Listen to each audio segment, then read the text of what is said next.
네, 오늘 같이 얘기를 좀 나눠볼 영화는 윌 스미스 주연의 행복을 찾아서입니다. 저번 첫 시간에 이어서 이번에도 영화를 가지고 또 얘기를 하게 됐는데, 사실 뭐 영화만 가지고 계속 이제 뭐 얘기하려고 하는 건 아니고요. 영화가 이제 뭐 아무래도 좀 얘기하기가 편하잖아요. 뭐 여러 가지 이제 시대적인 배경이나 이런 좀 거리들이 많이 있다 보니까 영화를 좀 선택하게 되는 것 같습니다. 사실 이제 이번 영화는 윌 스미스 주연의 영화인데 아들하고 같이 나옵니다. 아들 이름이 제이드 스미스죠. 제이드 스미스. 예. 최근에 작년인가요? 그 개봉한 영화 앱스터스에서도 이제 부쩍 자란 제이드 스미스와 같이 나와서 욕 엄청 먹은 그런 사실이 있습니다. 저는 뭐 그 영화가 왜 욕을 그렇게 얻어먹어야 하는지는 지금도 잘 납득은 못하고 있습니다. 솔직히 저는 굉장히 재밌게 봤습니다. 다시 이제 행복을 찾아서라는 영화는 1981년도 샌프란시스코에 한 거의 뭐 망가진 세일즈맨의 얘기를 하고 있죠. 그 세일즈맨이 결국은 천신만고 끝에 엄청난 성공과 부를 거머쥐었다는 그런 내용입니다. 이 영화는 윌 스미스가 그런 어려운 상황 속에서도 결코 희망을 버리지 않고 성공을 쟁취해냈다라는 그런 그 실화를 배경으로 만든 그런 작품이죠. 사실 그 어떤 어려움이 닥쳐왔을 때 그것에 지지 않고 이겨내서 결국 성공에 이르렀다라는 이런 스토리는 뭐 저희 주변에도 되게 많죠. 근데 이제 이런 실제로 이제 그런 일들을 겪고 성공한 사람들을 볼 때마다 저희는 굉장히 그 경외심을 느끼면서도 또 한편으로는 내가 지금 힘들지만 나도 저렇게 할 수 있겠구나 라는 그런 희망을 가지게 되죠. 이 영화도 마찬가지로 영화가 끝날 무렵 이렇게 이제 보면 저 사람도 저런 상황에서 저렇게 이겨냈는데 나도 충분히 이겨낼 수 있겠구나라는 그런 희망을 갖게 되는 그런 영화입니다. 세일즈 업계에서는 거의 필독서는 아니고요. 반드시 봐야 될 영화 중에 하나로 이렇게 회자되고 있습니다. 이 영화의 이제 그 시대적 배경이 이제 1981년도라고 이제 아까 처음에 말씀드렸는데, 뭐 뉴스에서도 이제 영화 속의 뉴스에서도 잠깐 언급되듯이 레이건 대통령이 이제 직접 미국의 재정 적자라든지 이런 상황에 대해서 메스를 들이대는 그런 상황이죠. 뭐 복지나 이제 이런 뭐 여러 가지 이제 그런 요인이 있겠지만, 뭐 무역 적자라든지 이런 것 때문에 이제 미국이 재정 적자, 뭐 도저히 감당할 수 없을 정도의 재정 적자가 나서 이제 대대적인 어떤 그 국가 재정에 대한 메스를 들이대게 되면서 경제가 어려워지는 그런 때였죠. 뭐 복지제도 당연히 줄이고요. 고통을 겪게 되는 그런 상황입니다. 그런 상황에서 이제 역시 윌 스미스도 영향을 받을 수밖에 없고요. 물건을 이제 팔러 다니지만 거의 사는 사람이 없고 계속 뭐 집세 독촉을 해오고 돈은 없고 부인은 야근 일을 해야 되는데 자꾸 이제 윌 스미스가 일이 안 되다 보니 애를 찾으러 놀이방, 당시 그 제이드 스미스는 이제 취약전 아동이라서 뭐 유치원은 못 가고요. 차이나타운에 있는 놀이방을 갑니다. 아예 자꾸 노래방으로 나오냐. 이제 그렇게 이제 계속 데려다주고 데려오고 이제 하는 역할을 윌 스미스가 맡는데, 자꾸 뭐 어떤 사정이 생기고 일이 뻐그러지니까 부인이 야근을 못하고 자꾸 이제 찾으러 가게 되는 상황이 발생되고, 그러니까 이제 부인이 짜증이 나고, 뭐 돈은 없지, 그런 거 저런 거 이제 여러 가지 갈등, 뭐 사람이 아무래도 이제 돈이 없으면 왠지 이제 참 생활이 메말라 간다고나 할까요? 정서가 메말라 가고, 돈이 참 중요한, 우리 삶에 있어서 참 중요한 요소인 것 같습니다. 이제 그렇게 이제 하다가 결국 이제 부인은 아들을 데리고 떠나려고 하지만, 아버지 없이 자란 윌 스미스 입장에서는 자기 자식만큼은 절대로 아버지 없이 자라게 하지 않겠다라는 그런 어떤 철학이 있죠. 그래서 결국 아기를 윌 스미스가 맡아서 기르게 됩니다. 사실 그 세일즈 하는 아버지가 어린 아들을 기른다는 게 보통 일이 아니죠. 챙겨야 될 일도 많고, 그런 상황에서 이제 윌 스미스는 어찌됐든 이제 좀 더 나은 삶을 찾아서 항상 이렇게, 글쎄 제가 봤을 때는 이제 어떤 어려움이 있어도 윌 스미스는 거기에 좌절하지 않더라고요. 그게 이제 굉장히 본받을 만한 그런, 뭐 어쨌든 실화를 바탕으로 만든 영화다 보니까 충분히 그럴 수도 있다라는 공감되는 부분이 많더라고요. 끝까지 인내하고 견디고 노력하고, 그렇게 해서 결국은 쟁취해내는 그런 어떤 그 드라마틱한 그런 요소. 이제 그게 이제 참 몇 번을 봐도 항상 이렇게 감동을 줍니다. 이 영화에서도 이제 좀 기억나는 장면이, 윌 스미스가 이제 집세를 못 내가지고 주인이 최후 통첩을 하죠. 일주일만 여유, 이제 뭐 윌 스미스가 일주일만 더 여유 달라 그러니까 집주인이 좋다고, 그러면 일주일만 그럼 기다리겠다고 하면서 페인트 칠을 놓으라고 그러죠, 집에.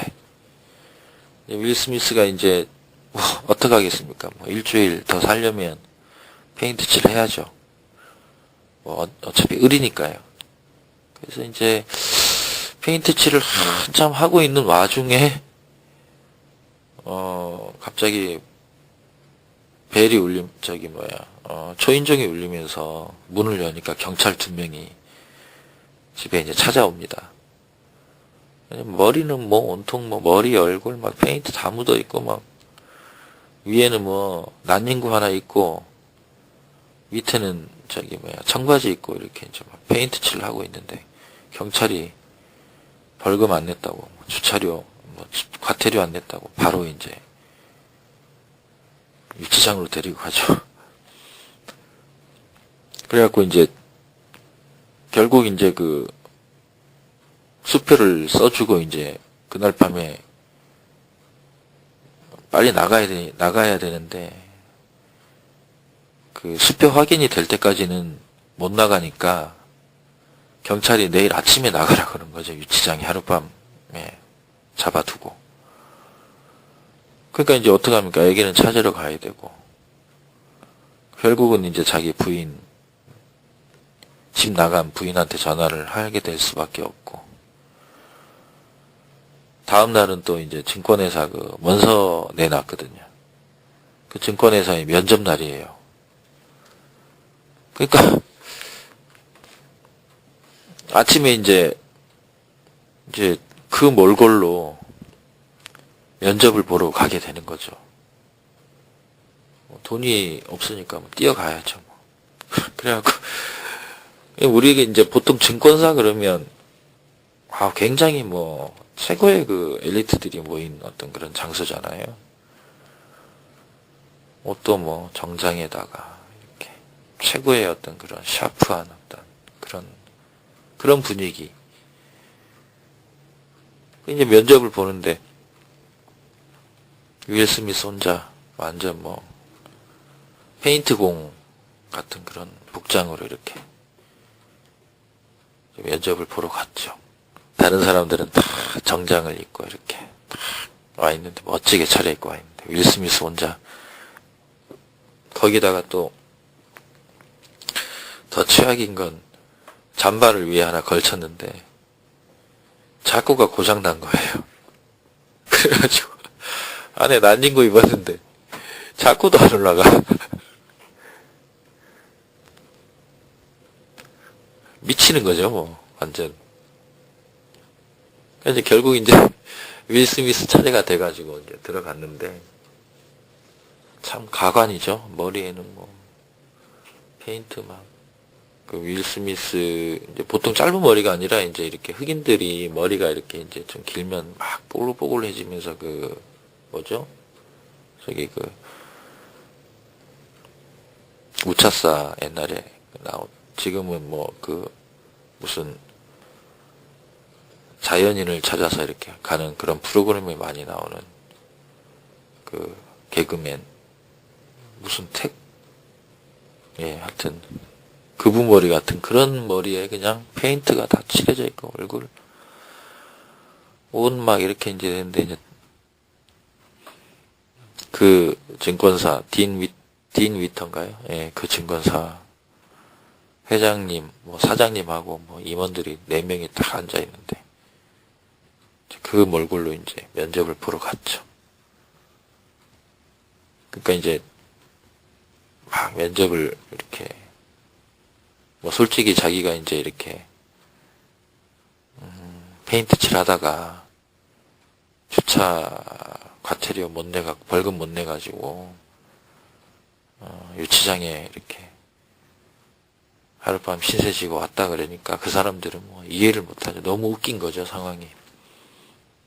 주차 과태료 때문에 경찰 철창 신세 졌다 그러니까 뭐 그 사람들은 뭐 완전히 너무 재밌는 거죠. 그래서 이제 마지막에 이제 그 사장이, 내가 셔츠도 안 입고 온 사람을 뽑았다면 왜 그 사람을 뽑아야 되느냐, 그렇게 이제 물으니까 윌 스미스가 참, 글쎄 제가 봤을 때는 참 똑똑한 사람 같아요. 영리한 사람. 이제 대답이 참 걸작이죠.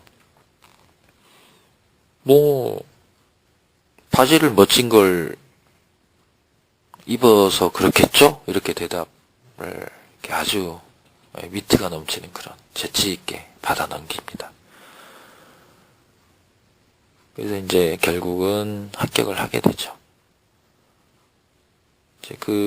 이제 주식 중개인으로 6개월 일하면서 총 20명이 지원을 했는데, 6개월 후에 실적과 시험 성적을 통해서 딱 한 사람만 정식 직원으로 선발되는 그런 인턴 과정이었습니다. 뭐 물론 월급 전혀 없고요. 윌 스미스는 이제 그 사이에 뭐 수입이 없으니까 뭐 물건이 많이 팔리는 것도 아니고, 이제 결국 이제 이제 집에서 쫓겨나서 모텔로 갔는데, 모텔에서도 이제 결국 뭐 세금으로 이렇게 다 이제 계좌에 들어있던 잔금, 잔액 다 이제 세금 국세청에서 다 뽑아가고요. 22센트인가? 21센트가 남았는데 그거 갖고 이제 안 되잖아요. 그러니까 이제 결국 모텔에서도 쫓겨나고, 그날 밤에 이제 하루 종일 자기가 이제 세일즈하러, 애를 어디 맡길 수가 없으니까 자기 아들을 데리고 이제 하루 종일 이렇게 세일즈 하다가 피곤한 아기를 데리고 모텔에 갔는데 모텔에서는 뭐 문이 잠겨 있고요. 그래서 이제 결국 이제 가방 하나 달랑 들고 아들을 데리고 지하철 화장실로 이제 결국 들어가죠. 근데 지하철 화장실이다 보니까 이제 사람들이 이제 이렇게 이용하려고 남자 화장실을 들어가서 문을 잠굽니다. 이용하려고 이렇게 들어오려고 그러니까 자기 아들은 윌 스미스 품속에서 잠들어 있는데 사람들은 이렇게 화장실 문을 막 열려고 하니까 잠겨 있고 막 툭툭툭 이렇게 막 치고, 그러니까 윌 스미스가 자기 아들이 그 소리를 듣고 안 깨게 이렇게 팔로 이렇게 꼭 안죠.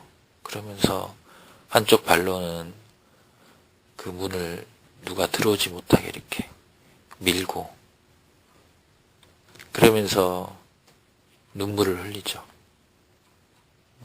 아마 윌 스미스도 그 순간에 자기의 어떤 회항과 가족을 지켜주지 못했다는 그런, 못하고 있다는 자기의 어떤 절망감, 복합적인 어떤 그런 감정이 주체할 수 없었을 것 같습니다.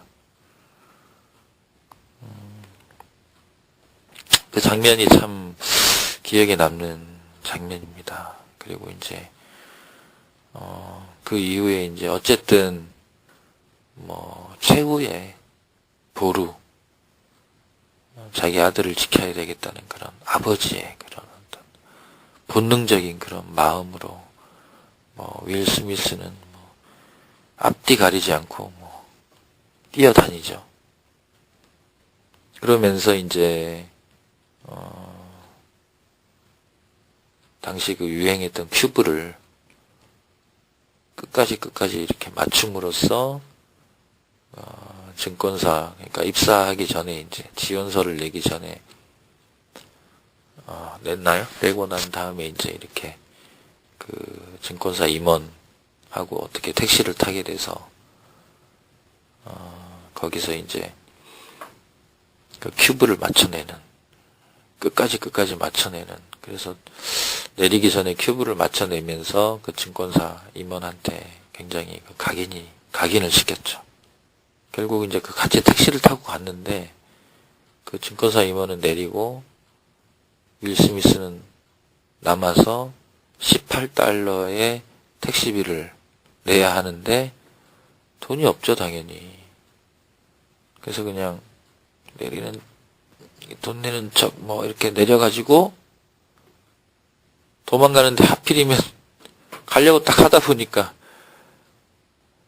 그 휴대용 골밀도 측정기가 택시 앞자리에 이렇게 실려져 있는 거예요. 탈 때 그 앞에 실었거든요. 그 다시 가지러 가서 이제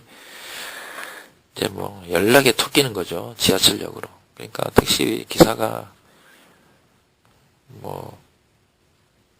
보통 이제 다른 영화에서는 택시 추격신이 이제 어떤 차 대 차가 이렇게 추격하는 씬인데, 이 영화는 택시 기사가 이제 윌 스미스를, 택시 추격신은 추격신인데 택시 기사가 윌 스미스를 추격하는 그런 씬이 나옵니다.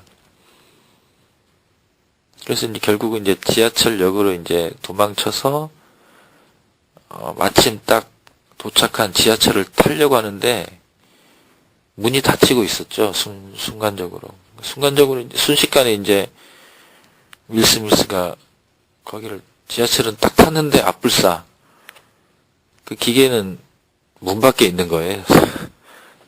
몸은 안에 들어와 있는데 기계는 문 밖에 있어. 그러니까 지하철이 출발해 버리니까 그 기계를 이제 플랫폼에 이제 이렇게 기계만 떨어지는 거죠. 그런 씬들. 그러면서 이제 결국은 윌 스미스가 어찌됐든 그런, 낮에는 또 막 영업하러 쫓아다니고 밤에는 공부하고 그런 주경야독을 하면서 이제 시험을 1등으로 합격을 하게 됩니다. 매일매일 짐을 놔둘 데가 없으니까 여행용 가방 들고 가다마이 한 벌 어깨에 가방에 걸치고, 사람들이 오늘 뭐 맨날 자네 뭐 오늘 어디 출장 가나 뭐 여행 가나 묻고, 그렇게 이제 출근을 하는 거죠. 그러니까 사람들이 다 보고 다 물어보는 거예요. 한마디씩. 어디 가냐고. 글쎄, 우리라면 어떨까요? 그런 경우에. 윌 스미스처럼 그렇게 할 수 있을까요?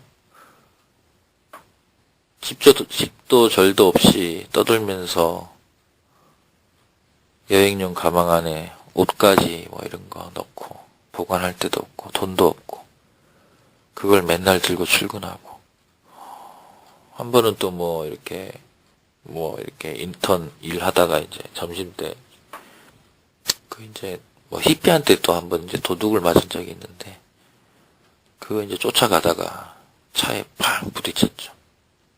교통사고 났는데 뭐 윌 스미스가 누워 있을 수가 없잖아요. 뭐 어디 뭐 병원에 뭐 우리나라처럼 나이롱 환자 돼가지고 뭐 들어가 있으면은 답 안 나오는 거죠. 그래서 교통사고가 이제 차에 치였는데도 그냥 이렇게 이제 나오는데 신발 한 짝이 없어진 거예요.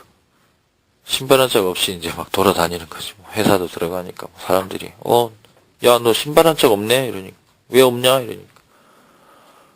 알려줘서 고맙다고. 그렇게 이제 받아 넘기고. 그런 식으로 이제 윌 스미스는 어떻게 보면 참 긍정적인 그런, 굉장히 스트롱한 그런 마음을 갖고 있는 사람 같습니다.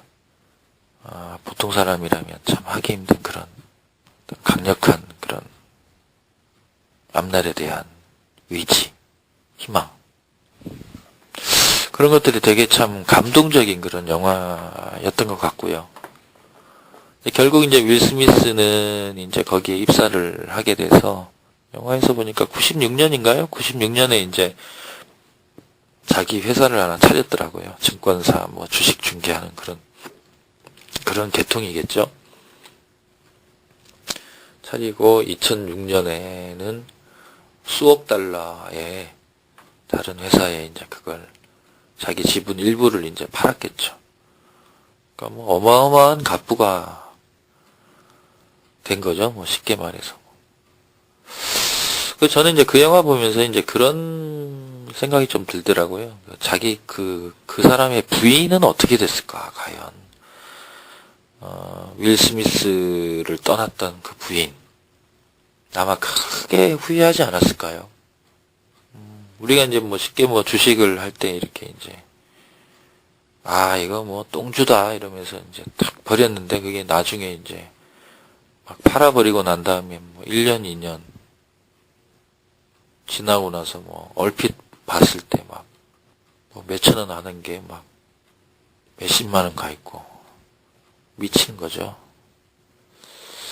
팔면 오르고 사면 내리고. 글쎄요, 주식에는 어떤 비밀이 있을까요? 이 행복을 찾아서라는 영화는 뭐 아까도 말씀드렸듯이 영업맨들의 뭐 거의 바이블이라고 할 정도로 유명한, 업계에서는 유명한 영화입니다. 어려움에 처한 한 세일즈맨이 어떻게 그것을 극복해 나가는가. 일단 큐브를 좀 잘해야 되고요. 그 다음에 교통사고 나도 병원에 입원하면 안 되고, 또 뭐가 있죠? 임기응변 잘 해야 되고, 말로 이렇게 사람을 뭐라 그래, 저 깊은 곳에서 이렇게 웃음을 이끌어내는 그런 유머와 위트, 뭐 이런 게 좀 필요할 것 같고요. 네, 이 영화 한번, 글쎄요, 좀 지칠 때, 현실이 어려워서 살만 안 날 때, 그럴 때 한번 이 영화 한번 보시면, 그래도 나는 밤이 되면 들어갈 집이 있구나. 그래도 나는 나를 이해하고 나를 사랑해주는 가족들이 아직 내 곁에 있구나. 그래도 희망은 나는 그래도 윌 스미스보다는 좀 나은 위치에서 할 수 있구나. 그런 좀 위안이 되는 그런 영화가 아닐까 싶습니다. 감사합니다.